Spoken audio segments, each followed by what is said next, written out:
여론으로 풀어보는 정치 이슈 폴폴 시간입니다. 윤희용 오피니언 라이브 여론분석센터장 모셨습니다. 안녕하세요. 네, 안녕하십니까. 또 한 주가 흘렀고 윤희용 센터장님은 더 바빠지셨을 것 같습니다. 총선이 오늘로써 16일 앞으로 다가왔습니다. 내일이면 이제 보름밖에 남지 않는데 어느덧 시간이 이렇게 흘렀네요. 네.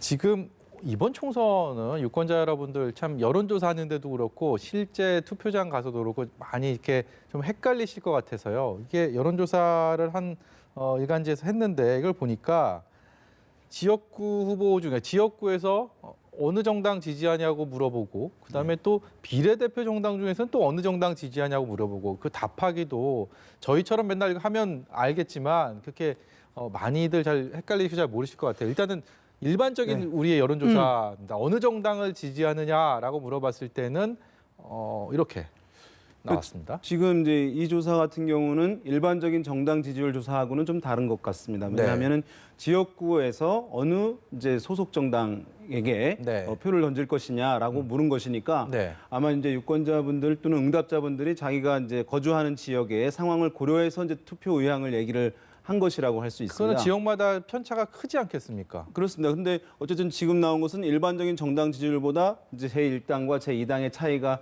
큰 것으로 나왔다는 것이 이 조사의 이제 차이 특징이라고 할 수 있는데요. 그것은 어쨌든 전반적으로 봤을 때 지금 어떤 지역은 미래통합당, 제1야당 후보가 우세한 지역들도 상당 부분 많긴 할 텐데 전국 전체적으로 봤을 때는 어쨌든 여당이 이제 우위를 보이고 있는 현상을 이 표에서 잠깐 알 수가 있는 것이고 최근에 어쨌든 코로나 대응 등 이제 정부 여당에 대한 평가가 그 이전보다는 다소 이제 개선된 측면이 지역구에서 어떤 안정을 바라는 유권자들의 심리가 여당 후보에게 보다 선호가 표출되는 경향으로 나타난 것으로 분석이 됩니다. 예, 지금 더불어민주당, 미래통합당, 정의당의 수치를 지켜봐 주시고요. 다음 그래프를 보시면 여기는 비례대표 지지 정당입니다. 앞서 제가 말씀드린 세 정당 중에서 정의당만 저기 포함이 돼 있고 앞서 있던 더불어민주당은 더불어시민당으로 그리고 미래통합당은 미래한국당으로 이렇게 비례대표에 나서는 정당들로 새롭게 포진이 돼 있고요. 네 번째에 있는 열린민주당도 새로 등장한 비례대표 정당입니다. 이 표에 대한 분석 좀 부탁드리겠습니다. 그러니까 지금 과거에도 이제 있었던 현상인데 보수 정당 표가 지역구에서의 표가 비례정당으로는 거의 대부분 옮겨가는 현상이 있고 반면에 진보정당 같은 경우는 진보정당 진영에서 제1정당이 표가 이렇게 이제 비례 투표에서는 여러의 복수 정당으로 분산되는 효과들이 이제 과거에도 있었습니다. 그러니까 과거에는 이제 주로 정의당이 이제 수혜를 많이 받았죠.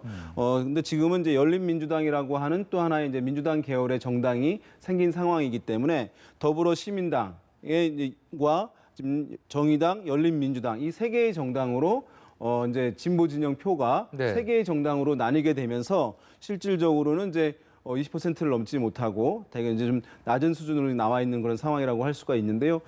이제 이 흐름이 이제 앞으로 캠페인이 이제 2주간 남았기 때문에 변동은 있을 수 있겠습니다만은 실질적으로 이제 경향성은 보여주는 것이라고 할 수 있기 때문에 더불어민주당으로서는 지금 더불어시민당이 정당 득표를 좀 많이 해서 비례의원들을 확보하고자 하는 이제 의도를 갖고 있습니다만은 지금 정의당뿐만 아니라 열린민주당도 상당히 의미 있는 표로 분산이 될 가능성이 지금 상당히 높고 지금 열린민주당은 생긴 지 얼마 안 됐음에도 불구하고 두 자릿수를 기록했으니까 아마 추가적인 캠페인 한다면 더 상승할 가능성도 배제할 수는 없는 것이기 때문에 아마 더불어민주당 쪽에서는 상당히 좀 이 결과들이 당혹스러울 가능성이 좀 있어 보입니다.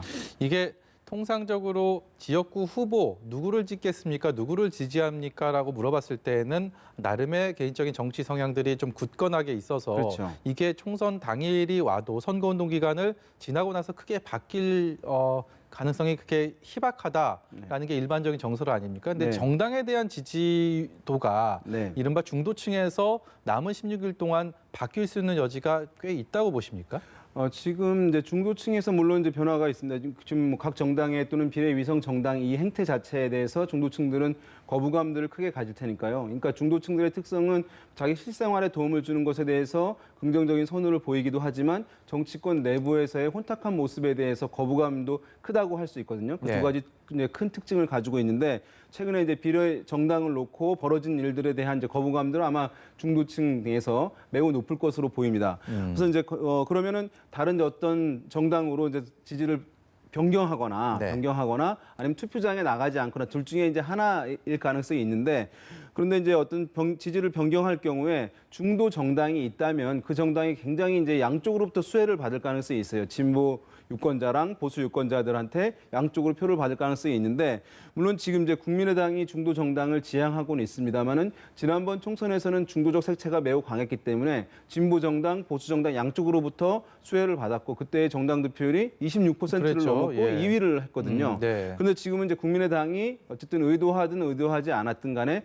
보수적 색채가 좀 강화된 측면이 있기 때문에 아마 진보 진영의 표가 국민의당으로 이탈되거나 옮겨가는 것은 지난번보다는 훨씬 줄어들 수밖에 없는 형국이고 다만 이제 미래한국당 등 보수 정당 진영에서의 모습에 실망감을 느낀 중도적 보수 또는 합리적 보수층에서는 아마 국민의당으로 다소간 옮겨가는 그래서 국민의당이 그쪽에서 수혜를 볼 가능성은 약간 남아 있다 이렇게 볼 수 있겠습니다. 앞서서요, 그 지역구 출마 지지 정당에 대한 부분 그래프를 다시 한번 보여주세요. 이게 정의당을 보면요, 지역구 출마 지지 정당에 대해서는 7.2%의 민심을 이 여론조사에서는 얻었는데 비례정당 투표 결과 보여주시겠습니까? 여기서는 14.9%, 7.2%에서 2배 이상 올랐습니다. 정의당이 당초에 이런 위성 자매 정당들이 난립하면서 굉장히 고전을 면치 못할 거다라는 그런 우려를 가져왔었는데 실제로 조금 회복되는 그런 모습을 맞습니다. 보입니다. 이제 다른 많은 조사들하고는 약간 좀 다른 측면이 있습니다. 많은 다른 조사들에서는 정의당의 이런 비례 정당 득표에서 상당히 제약되는 모습들을 보여줬는데 이 경우에는 상당히 이제 뭐 15%에 가까울 정도로 상당히 제가 본 것 중에서는 가장 높게 이제 나오고 있는 그런 상황이거든요. 그러니까 이제 민주당 계열의 어떤 비례 정당들의 어쨌든 싸움들이 좀 심화되는 모습들을 보이고 있는 것. 그 중에서 이제 민주당 지지를 하지만 민주당을 평소에 지지하지만 정의당으로도 이탈될 수 있음을 일정 부분 보여주는 것입니다. 기존에는 많은 해석들이 저도 그렇게 생각했습니다만은 그러니까 더불어민주당의 지지표가 지금 민주당 계열의 두 개 정당이 있기 때문에 그러니까 더불어시민당과 열린민주당이 있기 때문에 정의당으로 이탈되는 표는 상대적으로 좀 줄어들 것이다라고 보는 것이 중론이었거든요. 그런데 지금 이제 이 조사에서는 그 민주당 지지표가 정의당으로도 일정 부분 더 추가적으로 옮겨갈 수 있다는 것을 이제 보여주고 있기 때문에 아마 이 조사 결과는 정의당으로서 상당히 좀 고무적인 것이라고 할 수 있을 텐데요. 어쨌든 좀 더 실질적인 결과를 전망하기 위해서는 추가적인 조사도 같이 한번 좀 살펴볼 필요가 있을 것 같습니다. 이번에는요, 각 당의 비례대표 후보들 공천을 누가 더 잘했나? 이런 질문을 했습니다. 여기에 대해서 글쎄요, 많은 분들이 그렇게 고운 시선으로 보지 않았기 때문에 공천을 두고 워낙 갈등들이 있었고요. 계속 뒤집기가 있었고 여러 가지 잡음들이 있었기 때문에 그렇게 이렇게 수치가 높지는 않습니다. 잘한 정당에 대한 평가들이 저렇게 하향 평준화된 수치로 나와 있네요. 그러니까 이 정도로 비례대표 공천을 잘한 정당이 어디냐라고 하면 각 이제 응답자들이 유권자들이 평소에 좋아하는 지지하는 정당이 있잖아요. 지지도랑은 완전히 격차가 크네요. 지지하는 정당이 있음에도 불구하고 이렇게 낮게 나왔다는 것은 지금 이제 우열을 사실 가리는 것도 의미 없는 수준이에요. 10% 내외로 나왔다는 것은 그 정당의 지지층들조차도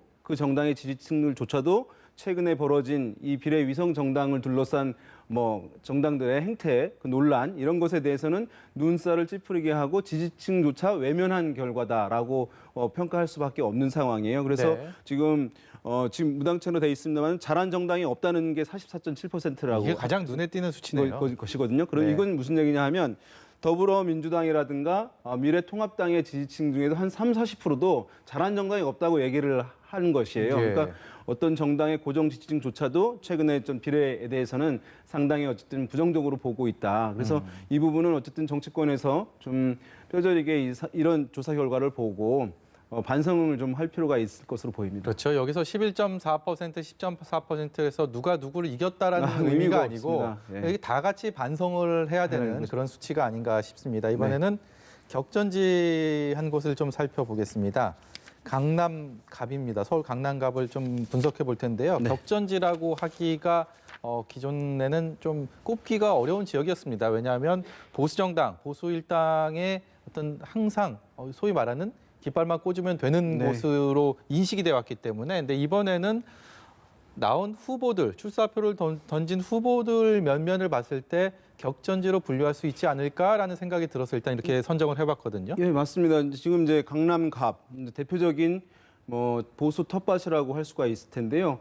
이 지역에는 어쨌든 아시겠습니다만 이제 뭐 고학력자도 많고 고소득자도 이제 많은 지역이고 그러니까 당연히 이제 부동산이라든가 뭐 세금 관련 경제적 이슈에 대해서 네. 가장 이제 민감한 지역 중에 이제 하나로 꼽히는 것이고 그러면 부유한 분들 같은 경우에는 우리의 재산을 보호해줄 뭐 정당 내지는 후보에 대해서 전폭적인 호응을 보낼 수밖에 없기 때문에 이 지역은 뭐 16대 때부터 다 이제 보수 정당이 계속 이제 표를 당선을 해왔던 지역입니다. 네. 그런데 이제 지난번 총선에서는 약간 이제 다른 흐름을 보여줬던 것이고 지금 이제 쭉 보면은 보수 정당 계열이거든요. 네. 그래서 지난번 이제 20대 총선에서 새누리당 이종구 후보가 당선이 됐습니다만은 그 전까지는 보수 정당 후보들이 다 60%를 대부분 많이 넘기는 매우 높은 득표를 했던 것인데 네. 지난번 총선에서는 한 55% 정도. 예, 그러니까 민주당의 후보 같은 경우에 아까 이제 김성근 후보와 동일하게 나왔었는데 10% 포인트 안으로 격차가 난 거예요. 그러니까 이것도 과거에 비해서는 상당한 이제 변화다라고 이제 생각을 할 수가 있는 것이고 그리고 지난번 지방선거에서는 이 강남구청장이 민주당 후보가 당선이 된 것입니다. 됐죠. 그러니까 상당히 변화의 여지가 최근에 이제 좀 있어 준 곳이기 때문에 이제 보수 텃밭이긴 합니다만은 지금 이제 주목을 받는 것이고 주목을 받는 이유는 이제 또 한 가지가 있는 것이잖아요. 네. 이 지역에 이제 후보 미래통합당 후보를 주목해서 볼 수밖에 없겠죠. 사실은 이제 이 두 명의 후보, 김성곤 후보와 이 태구민 후보 같은 경우에 누가 당선되더라도 최초의 타이틀을 얻게 되는 것인데요. 태구민 후보가 만약에 당선이 된다라고 했을 경우에는 이제 탈북자로서 지역구에서 배지를 달게 되는 첫 번째 최초의 타이틀을 얻게 되는 것이고 김성곤 후보는 이 지역에서 최초의 이제 진보 정당에서 네. 당선이 되는 것이니까 최초 타이틀을 놓고 이제 경쟁을 하는 것이라고 할 수 있을 텐데요.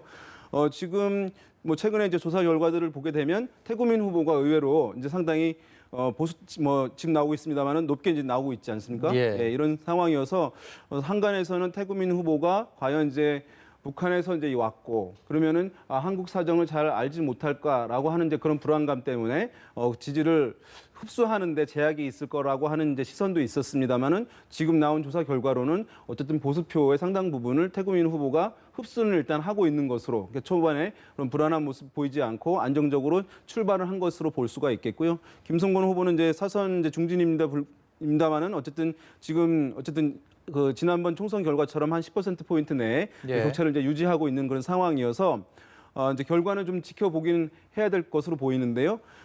김성근 후보는 어쨌든 앞으로 이 지역의 좀 부동산 이슈라든가 이런 부분들을 얼마나 이제 당론이라든가 어떤 정부와 좀 다르게 규제 완화라든가 이런 부분을 지역 유권자들한테 설득을 시키느냐, 안심을 시키느냐 네. 여부가 이제 관건이 될 수 있으리라고 보고 네. 태구민 후보 같은 경우는 이제 여전히 어쨌든 지지를 보내긴 하지만 보수성이 강한 지역이기 때문에 그러나 이제 한국 사정에 대해서 잘 알지 못할 거라고 하는 그런 유권자들의 막판에 어떤 불안한 심리가 있을 수 있는데 그것을 얼마나 안심시킬 수 있을 것이냐 그것이 이제 마지막 남은 이제 선거 기간 동안 두 후보가 획득해야 될 과제라고 할 수 있을 것 같습니다. 시청자 여러분께서도 익히 잘 아시겠지만 이 태구민 후보는 북한 공사 출신 엘리트 외교관 출신의 그렇죠. 태영호 후보가 이제 이번 선거에 나서면서 이름을 개명을 했고 네. 그 과정에서 공천 과정에서 김종인 지금의 총괄선대본부장과의 약간은 갈등 아닌 갈등설이 좀 있었고 거기에 대해서 오늘 좀 뭐 손을 맞잡는 모습들도 있었습니다. 이 두 후보들 이제 앞으로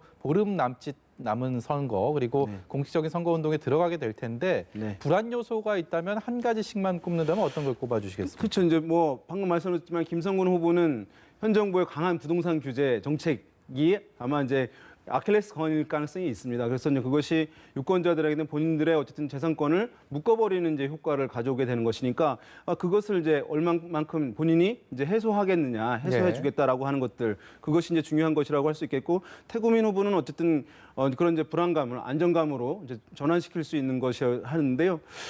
지금 이제 이 지역의 어쨌든 고학력자인데 뭐 태구민 후보가 뭐 주영 북한 공사까지 하고 고위 이제 엘리트였기 때문에 기본적으로 어쨌든 학력이라든가 이런 것들은 수용할 수는 있겠습니다만은 그 지역 강남 사정을 아주 충분하게 안다고 보기는 어려운 상황이기 때문에 네. 그 남은 기간에 본인이 어쨌든 지금 그 지역에 뭐 어떤 후보로서 지역을 발전시킬 수 있는 인물이라고 하는 그런 안심 이런 것들을 최대한 어쨌든 강화시키는 것이 필요할 것으로 보입니다. 누가 돼도 최초라는 그런 타이틀 주목하면서 이번 선거의 또 다른 관전 포인트로 삼아도 될 것 같습니다. 지금까지 윤희웅 오피니언 라이브 여론분석 센터장의 분석이었습니다. 고맙습니다. 네.